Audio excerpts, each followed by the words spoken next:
It's that time again. Draft season is here, and there are a lot of teams who need a quarterback. And with the weak free agency at the quarterback position, teams are going to have to turn to the draft. So today we're going to be looking at the top 5 QBs in the 2025 NFL Draft to see who your favorite team should draft. Starting off this list, my number 1 overall QB in this year's class is Cam Ward out of Miami. Cam Ward finished the season totaling 4,123 passing yards, 36 touchdowns, 7 interceptions, and 8 fumbles on the season. When you turn on the tape for all of these guys, Cam Ward definitely stands out as having the most potential. He has a knack for making the big play, has a strong arm, and isn't fazed by the moment. He also has a very quick release, which can be great for hitting receivers on time and in rhythm. However, some of the flaws in Cam Ward's game are that he tends to hold on to the ball for too long, creating unnecessary sacks and bad plays. This reminds me a lot of Caleb Williams coming out of USC. He is also a streaky quarterback, often having periods in a game where drives stall out, resulting in his team going down early if his defense isn't playing lights out. Cam Ward also tends to rely too heavily on his arm strength, often not resetting his feet once his initial read isn't there.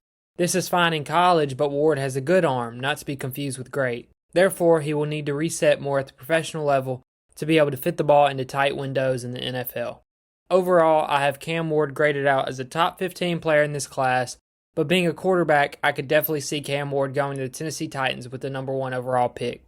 Next, we have my number 2 overall quarterback in this year's class, Shedeur Sanders out of Colorado. Shedeur finished the season with 4,134 yards, 37 touchdowns, and 10 picks on the season. When you turn on Shedeur Sanders' tape, the thing that immediately stands out is his excellent accuracy and touch on the football. Shedeur has worked with Tom Brady for a majority of his life, and you can tell. He's an excellent pre-snap processor and is great when throwing on the run. He also has very good release. Mechanics will not be an issue with Shedeur Sanders at the next level. However, Shedeur does not have great arm strength. In fact, he'd be in the bottom half of the league in terms of arm strength, making it difficult to make all the throws on the field. Shedeur can also have moments in which he forces passes into tight windows that will not be open at the NFL level. The confidence is great, but he has to find a solid balance. Shedeur struggles a little against complex blitzes, but this is something that can be taught at the next level. A major issue with Shedeur Sanders is the amount of negative plays that are caused by his refusal to throw the ball away. Shedeur has picked up many bad habits behind that awful offensive line in Colorado, and he may need to sit behind an NFL veteran for one season to truly become the player that he can be. Overall, I have Shedeur as a top 10, maybe even top 5 pick in the draft if a team loves him enough. There's a lot to like in Shedeur as a prospect, however, he will struggle if thrown out to the Wolves on day 1. I believe Shedeur Sanders will have his best success in the NFL if he sits behind a veteran quarterback for at least half of his first season. My number 3 overall quarterback in this year's class is Jaxson Dart out of Ole Miss. Dart finished the season with the Rebels throwing for 4,279 yards, 29 touchdowns, and just 6 interceptions, 3 of which came in a playoff deciding game against the Florida Gators. When you hear Lane Kiffin and others around the Ole Miss football team talk, you instantly recognize the leader that Jaxson Dart is. He's extremely confident in himself and his teammates. These are things that are important to have in a franchise quarterback. Dart also has exceptional accuracy at all 3 levels. Dart possesses the ability to know when to put touch on a pass and when to fire it in there. There are some major red flags in Dart's game, however. Jaxson is not the same player when under pressure as he is in clean pockets. His footwork and mechanics are poor when under pressure, resulting in inaccuracy and turnover-worthy plays. Dart also played in an Ole Miss offense that made life extremely easy on the quarterback, often having isolated reads unlike a pro-style offense. Ole Miss would also typically snap the ball early to keep communication going between Dart and the quarterback coach. Who knows what Dart will be like without this at the next level. One of Dart's primary struggles is post-snap processing, resulting in leaving a lot of yards on the field. Overall, Dart is a solid QB when in rhythm. However, what makes QBs in the league great is what they do when everything isn't going right. This will be interesting for Dart at the next level, and I expect him to go around the end of day 2 or the beginning of day 3,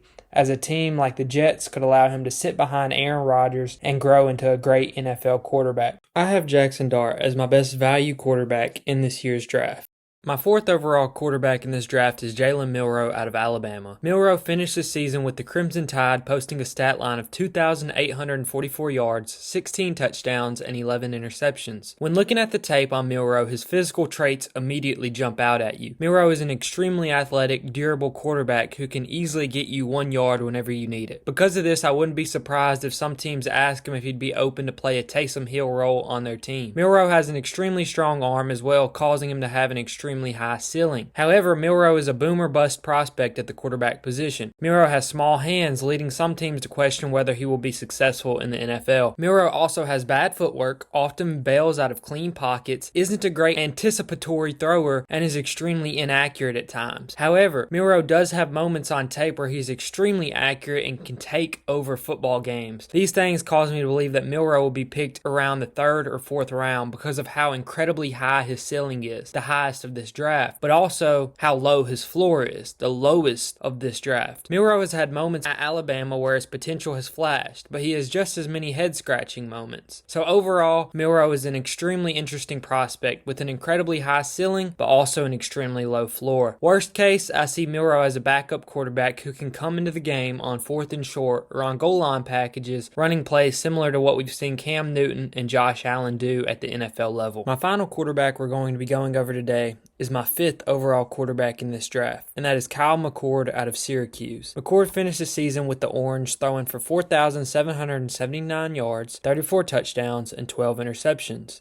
When I turn on the tape for Kyle McCord, I see a guy who could be a career backup in the NFL, with the ability to be a low-tier starter if he develops. McCord is great at getting the ball out of his hands in under 2.5 seconds, which can lead to a lot of success in the league. McCord also has an excellent release, a solid pocket presence, and he throws with great timing and precision on deep balls and timing routes. He is also NFL ready between the ears. However, McCord might be the most unathletic QB in this class. His 40 time is expected to be around 5 seconds, making it extremely difficult for him to buy time or escape the pocket. Like Dart, McCord's mechanics do worsen when under pressure. He doesn't have incredible arm strength, making it to where he needs to step into his throws. And if he isn't able to do that, he just isn't the same guy. Kyle also finds himself looking down the field too often when he has wide open checkdowns underneath. For all of these reasons, I see Kyle McCord as an above average backup quarterback in the NFL. I expect him to be picked around the 5th to 6th round, and I think that whatever team gets him is going to have a solid backup quarterback on a rookie contract for the next few seasons. This concludes my list of the top 5 quarterbacks headed into the 2025 NFL Draft.